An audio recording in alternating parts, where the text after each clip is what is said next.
ఓం శ్రీ గురుభ్యో నమః. సెప్టెంబర్ మాసంలో ద్వాదశ రాశుల యొక్క ఫలితాలు ఏ విధంగా ఉందో తెలుసుకుందాం. ముందుగా తెలుసుకునే ముందు ఏ ఏ గ్రహాలు ఏ రాశుల్లో ఉన్నాయో ముందుగా తెలుసుకుందాం.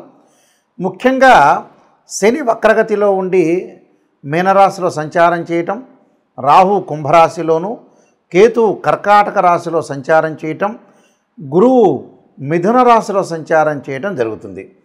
అయితే ఈ గ్రహాలన్నీ కూడా సెప్టెంబర్ మాసంలో ఒకే రాశిలో సంచారం చేయడం జరుగుతుంది. మిగతా గ్రహాలని మనం ఒకసారి పరిశీలన చేసినట్లయితే ముఖ్యంగా ప్రథమార్థంలో శుక్రుడు కర్కాటక రాశిలోకి సంచారం చేయటం, అలానే ఈ ప్రథమార్థంలో రవి బుధులు సింహరాశిలోను, కుజుడు కన్యారాశిలోను సంచారం చేస్తాడు. ద్వితీయార్థం అనగా 15వ తారీఖు తర్వాత శుక్రుడు సింహరాశిలోను, అలానే రవి బుధులు కన్యారాశిలోను, కుజుడు వచ్చేటప్పటికల్లా తులారాశిలోను సంచారం చేస్తాడు. అంటే గ్రహస్థితి అనేది ప్రథమార్థం కంటే ద్వితీయార్థంలో కొన్ని మార్పులు జరుగుతున్నాయి. ఆ ద్వితీయార్థంలో మార్పులు జరిగేవి ఏం గ్రహాలంటే శుక్రుడు, రవి బుధులు, కుజగ్రహం అనేది మార్పు జరుగుతుంటుంది. కాబట్టి ఇవన్నీ కూడా ప్రథమార్థానికి ద్వితీయార్థానికి కొంత తేడా ఉంది. కాబట్టి మీరు ఇవన్నీ కూడా గమనించుకొని ఇవన్నీ ముందు తెలుసుకోవాలి. ఇవన్నీ కూడా గోచారరీత్యా చెప్పబడే ఫలితాలు అంటారు. అంటే this is the transitive system అంటారు. కానీ బర్త్ చార్ట్ ప్రకారంగా జరిగే ఫలితాలు కావు. గోచారం అనేది ఎప్పుడు కూడా 20% రిజల్ట్స్ ఇస్తాయి. అలానే బర్త్ చార్ట్ ఎప్పుడు కూడా 80% రిజల్ట్స్ ఇచ్చే అవకాశం ఖచ్చితంగా ఉంటుంది. కాబట్టి నేను ఈ ద్వాదశ రాశుల యొక్క ఫలితాలు ఈ సెప్టెంబర్ మాసంలో ఏ విధంగా ఉన్నాయో మనం ముందుగా ఇప్పుడు తెలుసుకుందాం.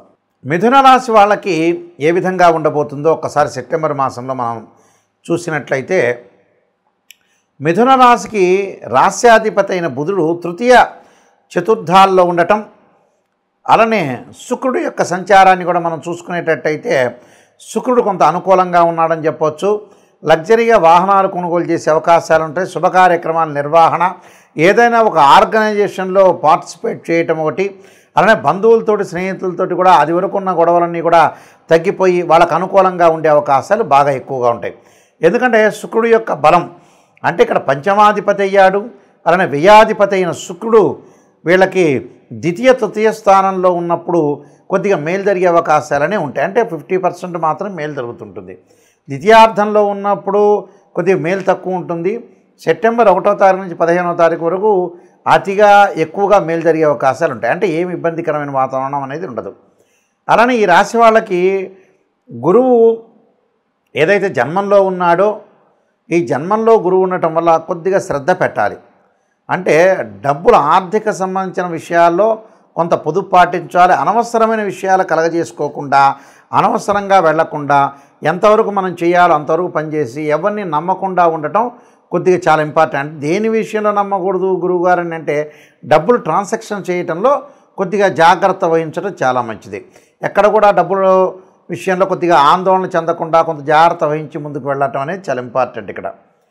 అలానే ఇక్కడ మిగతా గ్రహాల యొక్క మనం కలయికను చూసుకునేటట్టయితే కేతు యొక్క బలం అంటే తృతీయంలో కేతు ఉండటం వల్ల ధార్మిక కార్యక్రమాలు, తీర్థయాత్రలు, పుణ్యక్షేత్రాలకు తిరగటం ఒకటి, అదే అన్నదమ్ముల మధ్యలో కూడా అనుకూలంగా ఉండటం, భూ సంబంధమైన వ్యవహారాల్లో ఏదైతే మనం కోర్టు సమస్యలు ఉన్నాయో అవన్నీ కూడా పరిష్కారం కావటం, పిత్రార్జితం కలిసి వచ్చే అవకాశాలు ఖచ్చితంగా ఉంటాయి.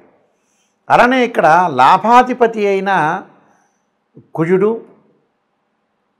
షష్టమాధిపతి అయిన కుజుడు పంచమ స్థానంలో ఉండటం వల్ల ఏదైనా సరే సంతానం గురించి, వాళ్ళ యొక్క డెవలప్మెంట్ గురించి, సంతానం మా అబ్బాయికి పెళ్లి కాలేదు, మా అమ్మాయికి పెళ్లి కాలేదు, వాళ్ళకు ఉద్యోగాలు రాకుండా ఉన్నాయి, వాళ్ళ యొక్క డెవలప్మెంట్, వాళ్ళ మంచి పరీక్షల్లో ఉత్తీర్ణత కావాలి, ఇలాంటి విషయాలు కొంత ఆలోచన ఎక్కువగా చేస్తుంటారు. మానసికంగా ఆందోళన పడే అవకాశాలు ఎక్కువగా ఉంటాయి. అలానే రాహు యొక్క బలాన్ని మనం చూసుకునేటట్టయితే రాహు యొక్క బలాన్ని భాగ్యస్థానంలో ఏదైతే రాహు ఉన్నాడు, రాహు యొక్క బలం వల్ల కూడా విదేశాలకు వెళ్ళటానికి కొన్ని ఆటంకాలు కలగటం ఒకటి, వీసా ఒకటి, ఇలాంటివి రాలేకపోవటం, అక్కడ సరైన జాబు లేక బాధపడే అవకాశాలు ఎక్కువగా ఉంటాయి. కాబట్టి ఏది కూడా తొందరపడి నిర్ణయాలు అనేవి తీసుకోవద్దండి. తొందరపడి నిర్ణయాలు తీసుకోవటం వల్ల కూడా కొన్ని ఇబ్బందికరమైన వాతావరణం జరిగే అవకాశాలు ఎక్కువ ఉంటాయి. అయితే రాశ్యాధిపతి అయిన బుధుడు చతుర్థ స్థానంలోకి వస్తాడు. ఎప్పుడు? సెప్టెంబర్ 15 తర్వాత. నూతన వ్యాపారాలు సెప్టెంబర్ 15 తర్వాత నూతన వ్యాపారాలు కానీ నూతన ఉద్యోగాలు కానీ వెతుక్కోవచ్చు. అయితే రవిగ్రహం కొంత అనుకూలంగా ఉన్నాడు వీళ్ళకి. రవిగ్రహం అనుకూలంగా ఉండటం వల్ల వీళ్ళు ముందుకు వెళితే వ్యాపార రంగంలో విశేషమైన ఉద్యోగపరంగా కానీ వృత్తి ఉద్యోగ వ్యవహారాలు అనుకూలంగా ఉంటుంది. కానీ డబ్బును పొదుపు చేయటం చాలా ఇంపార్టెంట్. ఇక్కడ డబ్బు విషయంలో కొంత ఆందోళన చెందకుండా కొద్దిగా జాగ్రత్త వహించి ముందుకు వెళితే ధనం మూలం మిదం జగత్ అన్నారు. ధనం విషయంలో కొంత జాగ్రత్తగా ఉండి ముందుకెళ్తే చాలా మంచిది. నేను కొన్ని పరిహారాలు చెప్పబోతున్నా. ఆ పరిహారాలు మీరు చేయండి, మీకు మంచి జరిగే అవకాశం ఖచ్చితంగా ఉంటుంది. సెప్టెంబర్ మాసంలో ఈ రాశి వాళ్ళు ప్రత్యేకంగా ముఖ్యంగా గమనించాల్సిన విషయాలు ఏంటంటే, మనం ఎలాంటి రెమెడీస్ చేసుకోవాలి, ఎలాంటి రెమెడీస్ చేసుకోవటం వల్ల మన లైఫ్ని మనం ఓవర్కమ్ చేసుకునే అవకాశం అనేది ఖచ్చితంగా ఉంటుందో మనం తెలుసుకోవాలి. దానిలో ముఖ్యంగా ఉద్యోగపరంగా ఎవరికైనా సరే ఇబ్బందులు కలుగుతున్న వ్యక్తులకు కానీ, ఉద్యోగపరంగా ఆటంకాలు కలుగుతున్న వాళ్ళు కానీ, ప్రమోషన్లో రాని వ్యక్తులు కానీ తప్పకుండా గణపతి యొక్క ఆరాధన చేయాలి.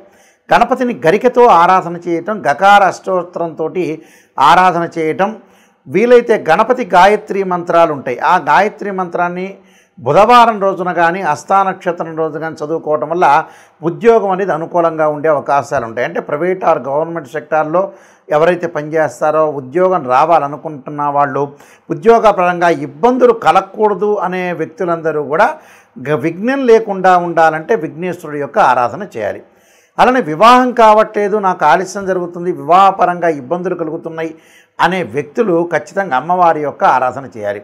అంటే కాత్యాయనాయుధ్యే కన్యాకుమారి ధీమహే తన్నో దుర్గి ప్రచోదయాత్ అనే మంత్రాన్ని శుక్రవారం రోజున మనం ఏదైతే అమ్మవారి యొక్క ఆరాధన చేయాలి.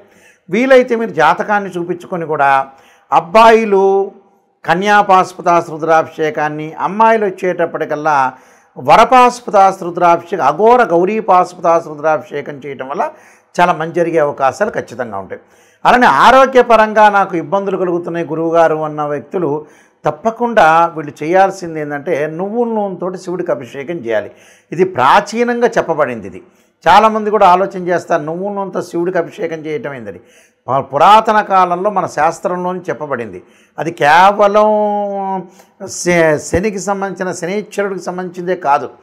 అలానే నువ్వుల నూనెతో ఎప్పుడైతే శివుడికి అభిషేకం చేస్తామో ఆయు ప్రమాణం పెరుగుతుందో శాస్త్రం చెప్పబడింది.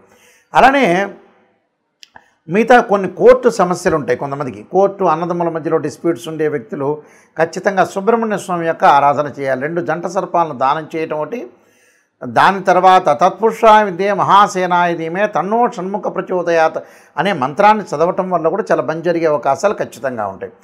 అలానే మిగతా కొన్ని సమస్యలు ఉంటాయి చాలామందికి కూడా రకరకాలు, అంటే వివాహము, ఉద్యోగము, అలానే ఫైనాన్షియల్ పరంగా ఉండే సమస్యలు కూడా ఉంటాయి.